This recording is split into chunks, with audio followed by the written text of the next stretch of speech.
இந்த அழகே அழகு சீரியல்ல அந்த மாமியார் குடும்பத்துல மதிதான் அவளுக்காக போராடுவான்ற மாதிரி தான் இவ்வளவு நாள் நம்ம பாத்துட்டு இருந்தோம். இன்னைக்கு மதிக்காக மலரும் பேசுறாங்க, மலருக்காக பாக்யராஜ் அவங்க அம்மா எதிர்த்து பேசியிருக்காரு.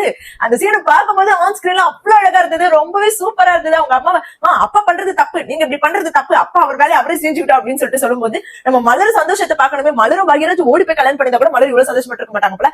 அவங்களுக்காக அவங்க அம்மா கிட்ட பேசும்போது மலர் பட்ட சந்தோஷம் இருக்கு. அந்த சீன்ல தான் இந்த எபிசோட் நம்ம பார்க்க போறோம். வாங்க வச்சு பார்க்கலாம். சோ ஃபர்ஸ்ட் வந்து பாத்தீங்கன்னா நம்மளோட மலர் வந்து பாக்யராஜ்காக வெளியே நின்று இருக்காங்க. ஏன்னா எல்லா விஷயத்தையும் நம்ம பாக்யராஜ் கிட்ட சொன்னா தானே அதுக்கப்புறம் அவர் என்ன பண்ண போறாரு அப்படின்றத வந்து நம்ம இது பண்ண முடியும். அதுக்காக வந்துட்டு எல்லாத்தையும் வந்து மலர் வந்து சொல்றதுக்காக வெளியே நின்னுட்டு இருக்காங்க. பாக்யராஜ் வந்து என்ன மலர் இங்க நின்னுட்டு இருக்கா அப்படின்னா, இல்லங்க இந்த மாதிரி வந்து இதெல்லாம் நடந்துச்சு, அதெல்லாம் சொல்லாதான் நின்னுட்டு இருக்கேன் அப்படின்னா, ஃபர்ஸ்ட் வந்து பாத்தீங்கன்னா மதிமேல இருக்கிற கோவத்துல அத்தை வந்து அவளை சமைக்க சொன்னாங்க. எனக்கும் வேலையெல்லாம் கொடுத்துட்டு அவக்கு என் பண்ண வேணாம்னு சொன்னாங்க. அவளுக்கு தெரிஞ்ச அளவுக்கு சமைச்சா, அதையும் அவ்வளவு குறை சொன்னாங்க. சரி அதோட விட்டாங்களா. அதுக்கப்புறம் பாத்தீங்கன்னா ட்ரெஸ் எல்லாம் போய் போட சொன்னாங்க மிஷின்ல. சரி ஓகேன்னு அதை கூட விடுங்க, மாமாவோட இன்னர் வியரை போயிட்டு ஊற வச்சு அதை போய் துவைக்க சொல்றாங்க. அவ முடியாதுன்னு சொல்லிட்டு அப்படின்னா, ஐயோ மலர் ரொம்ப தப்பு இதெல்லாம் அப்படின்னா, அதுதாங்க நானும் சொன்னா. அதுக்கு அவங்களுக்கு கோவம் வந்துச்சு. இதை கூட ஏன் பண்றீங்கன்னு கேட்டதுக்கு அவங்களுக்கு வந்துச்சு. அதாவது உனக்கு சுரேஷ்க்கு எல்லாருக்குமே போன் பண்ணி சொன்னாங்க. அதனால நான் திரும்ப உங்களுக்கு போன் பண்ணி வர வேணாம்னு சொன்னாங்க. இங்க பாருங்க அவங்க பண்றது தப்பு, தயவு செஞ்சு இதுக்கப்புறமேட்டு அவங்க இந்த மாதிரி நடந்துக்காத அளவுக்கு நீங்க தான் பேசணும். கண்டிப்பா இந்த விஷயத்தை பத்தி நீங்க இன்னைக்கு பேசணும். நீங்க அப்படி பேசினா மட்டும் தான் பாக்யராஜ் நீங்க நல்ல புருஷன். இல்லன்னு வச்சுக்கோங்களேன் அவ்வளவுதான். நாளைக்கு மதிக்கு நடந்தது எனக்கும் நடக்கும். அப்படிதான் எனக்கு ஏதாவது நடந்தா நான் காலம் முழுக்க உங்களை பேச மாட்டேன் அப்படின்னு. இல்ல மலர் அவங்க பண்ணது தப்பு, நான் கண்டிப்பா உனக்காக பேசுறேன் நீ வா அப்படின்னு சொல்லிட்டு அவர் உள்ள கூட்டு போறாரு. அவங்க மாமியார் அப்படியே வந்து பாத்துட்டு இருக்காங்க. பாக்யராஜ் வரது ஏதாவது கேட்பாங்களா அப்படின்னு சொல்லிட்டு நாலு பக்கமும் சுரேஷ் வரத பாக்யராஜ் வரத மாறி மாறி பாக்குறாங்க. யாருமே கேட்கற மாதிரி தெரியல.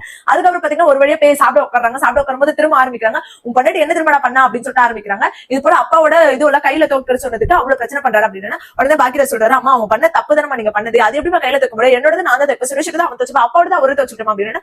உடனே இல்ல பாக்யராஜ் அப்படி பேசின உடனே அவங்க அப்பாவுக்கு கோவம் வந்துருச்சு. சாப்பிடுற விஷயத்துல என்ன பேசணும்னு தெரியாது அப்படின்னு சொல்லிட்டு கோபப்பட்டு அங்க இருந்து போயிறாரு. ஓ இந்த குடும்பத்துக்காக கஷ்டப்பட்டவர் அவர் வேலையை அவரே செஞ்சுக்கணுமா, இதனால அநியாயமா இருக்கு அப்படின்னு.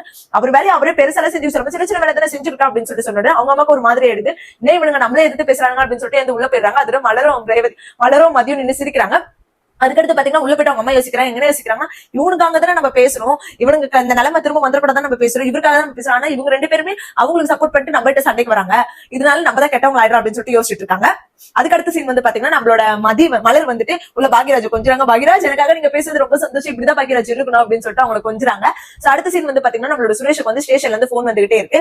மலரும் மதியம் சுரேஷும் ஒண்ணா உட்காந்துட்டு இருக்காங்க. போன் வந்துட்டே இருக்கு. அந்த டென்ஷன்லயே வந்துட்டு மதிக்கிட்ட என்ன சொல்றாரு, நான் வேலையில அவ்வளவு டென்ஷன்ல இருக்கேன், திரும்ப அம்மா போன் பண்ணிட்டே இருக்காங்க, எனக்கு என்ன பண்றதே தெரியல அப்படின்னா. மதியம் அப்படியே பாத்துட்டு இருக்காங்க. இவ்வளவு தூரம் சொல்லிட்டு இருக்கேன், நீ இது பண்ண மாட்டேங்கிற, இந்த வீடு எவ்வளவு அமைதியான வீடு தெரியுமா, இப்ப இந்த மாதிரி ஆகுது எல்லாம் உன்னாலதான் அப்படின்னா. அப்புறம் வந்து மதி சொல்றாங்க, இது போல ஒருத்தவங்க வீட்டுல இருக்காங்க, அவங்களை வந்து கேட்க ஆளே இல்லன்றதுக்காக அவங்க இஷ்டத்துக்கு ஆடுறாங்க, வீட்டுல இருக்கவங்க எல்லாரும் அமைதியா இருக்காங்க, யாராவது ஒருத்தர் வந்து கேள்வி கேட்கும் போது அவங்க ஆட்ட தானா ஆடுவாங்க, அந்த மாதிரி ஆளதான் நான் இருக்கு அப்படின்னு. இங்க பட்டிமன்றம் நடக்குது, இவ்வளவு பேசுற அப்படின்னு சொல்லிட்டு சொன்னாரு. ஆக்சுவலா சுரேஷை பொறுத்த வரைக்கும் எப்படின்னா மதி எதுவுமே பேசக்கூடாது, அப்படி பேசினா உடனே பட்டிமன்ற அளவுக்கு பேசுறா அப்படின்னு சொல்லிட்டு சொல்றாங்க.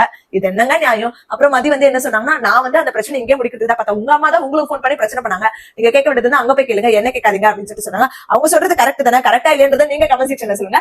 அதோட இந்த எபிசோட முடிச்சிருக்காங்க. சுரேஷ் போயிட்டு அவங்க அம்மா நாளைக்கு பேசுவாரா இல்லையா அப்படின்றத நாளைக்கு எபிசோட்ல பார்த்தது தெரியும். இன்னும் எனக்கு என்ன ஒரு மனக்கவலை, இன்னும் தங்கராஜனால நம்மளோட மதி வேலை போன எபிசோட காட்டாம இருக்காங்க. அந்த எபிசோடுக்காக நான் ஈகரா வெயிட் பண்ணிட்டு இருக்கேன். நீங்களும் அதுக்காக வெயிட் பண்ணுங்க. கண்டிப்பா கமெண்ட் செக்ஷன்ல சொல்லுங்க. வெயிட் பண்ணி பாப்பா என்ன நடக்குது அப்படின்றது. இந்த மாதிரி மோர் அப்படி கண்டிப்பா நம்ம சேனல் மறக்காம சப்ஸ்கிரைப் பண்ணிக்கோங்க.